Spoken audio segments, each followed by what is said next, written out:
छोड़ते हैं, एक अजीब सा समय होता है। इसी तरह हमने इस रात को भी शब बारात बना लिया।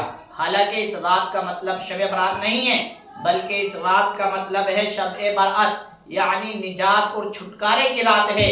इस रात में अल्लाह ताला हजार कैदियों को जहन्नम से रिहा करता है और एक मुनादी आसमाने दुनिया पर आवाज लगाता है कि है कोई मगफिरत चाहने वाला कि उसकी मगफिरत की जाए, है कोई गुनाहों को बख्शने वाला कि उसके गुनाह बख्श दिए जाए, है कोई रिज्क को तलाश करने वाला कि उसको रिज्क दिया जाए, है कोई उम्र के अंदर अपनी बरकतें कराने वाला कि उसकी उम्र के अंदर बरकतें की जाए। तो इसका असल मकसद क्या है? शब बारात यानी निजात और छुटकारे की रात। इस रात के अंदर अल्लाह ताला फैसला करते हैं।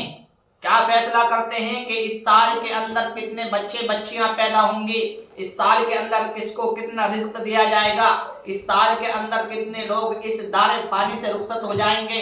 इन तमाम चीज़ों का फैसला इस रात के अंदर होता है। तो इसलिए इस रात को हमें बहुत ही इबादत के साथ में गुजारने की ज़रूरत है। और दूसरी बात यह है कि इस रात इतनी अहम रात, बख्शिशों की रात है, लेकिन इस रात के अंदर भी बहुत से बदकिस्मत, बदनसीब, बद अखलाक, बद किरदार लोग ऐसे हैं कि इस रात के अंदर भी वो अपनी मग़फ़िरत नहीं करा पाते हैं।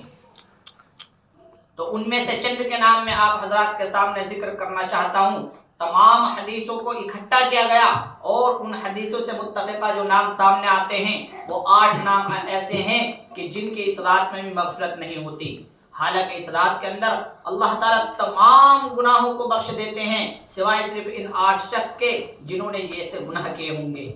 उनमें से सबसे पहला शख्स है मुशरिक, यानी वो शख्स जिसने अल्लाह ताला के साथ में किसी को शरीक ठहराया हो, अल्लाह ताला के अलावा दूसरों की परस्तिश करता हो, बुतों को पूजता हो, अल्लाह ताला के अलावा किसी और चीज़ पर यकीन करता हो कि हर चीज़ यकीन हमारा ये होना चाहिए कि दुनिया के अंदर अच्छी बुरी तकदीर का होना, मालो दौलत का होना ना होना, ये तमाम की तमाम चीज़ अल्लाह ताला की तरफ से है। अगर हम गैरुल्लाह को इसके अंदर शरीक करते हैं तो गोया कि हम अल्लाह ताला के साथ में किसी को शरीक कर रहे हैं। और अल्लाह ताला के साथ शरीक करना, ऐसे बंदे की भी इस रात के अंदर बख्शिश नहीं होती है जब तक कि वो सच्ची तौबा न कर ले कि आज से बाद में मैं अल्लाह ताला के साथ किसी को शरीक नहीं ठहराऊंगा।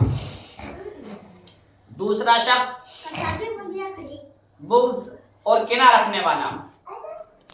मेरे मोहतरम बुजुर्गों और दोस्तों, ये बीमारी इतनी बुरी है, इतनी खतरनाक बीमारी है बुग़्ज़ और किना की, कि जो शख्स अपने दिल के अंदर बुग़्ज़ और किना रखता है, हदीस के अंदर आता है कि दीमक की जिस तरह दीमक अंदर से लकड़ी को खोखला कर देती है, इसी तरह हसद, बुग़्ज़, किना इंसान को अंदर से खोखला कर देता है। बज़ाहिर तो वो हमें अच्छा मालूम होता है, जिस तरह लकड़ी बज़ाहिर हमें बहुत अच्छी मालूम होती है, दिखने में बहुत अच्छी लगती है, लेकिन अंदर से वो दीमक के खाने की वजह से खोखली हो जाती है और बिल्कुल नाकारा और बेकार हो जाती है। इसी तरह हासद रखने वाला, किना और परवर आदमी, ये हमें देखने में अच्छा मालूम होता है, लेकिन उसके अमाल को ये चीज़ें ऐसे ही खा जाती हैं जैसे कि दीमक को लकड़ी खा जाती है। मेरे मोहतरम बुजुर्गों और दोस्तों, तीसरा आदमी कौन है?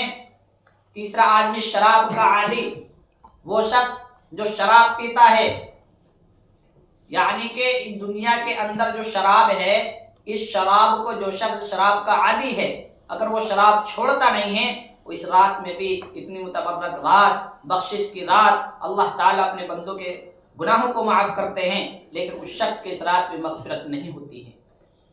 चौथा आदमी जिनाकार आदमी, बदकार आदमी, जो जिनाकारी करता है, इस रात के अंदर उस आदमी की बख्शिश नहीं होती है। और एक आदमी है वालिदैन का नाफरमान। मेरे मोहतरम बुजुर्गों और दोस्तों, हमें ज़रा सोचने की बात है। कुरान तो कहता है उफ़्फ़िल लकुमा वला तन्हरहुमा वक़ुल लहुमा क़ौलन करीमा, कि अपने माँ बाप को उफ तक ना कहो और उनसे नरमी के साथ बात करो। आज हमारा रवैया माँ बाप के साथ में इतना मुख्तलिफ है कि हम माँ बाप को माँ बाप समझते ही नहीं हैं। कुरान कह रहा कि उनको झिड़को मत, नरमी से बात करो, चाहे माँ बाप काफिर ही क्यों ना हो। हज़रत इब्राहीम अलैहिस्सलाम कितने बड़े नबी थे और उनके वालिद बुत परस्त थे, मुस्ताद थे, लेकिन उन्होंने कभी उनको भी नहीं झिड़का।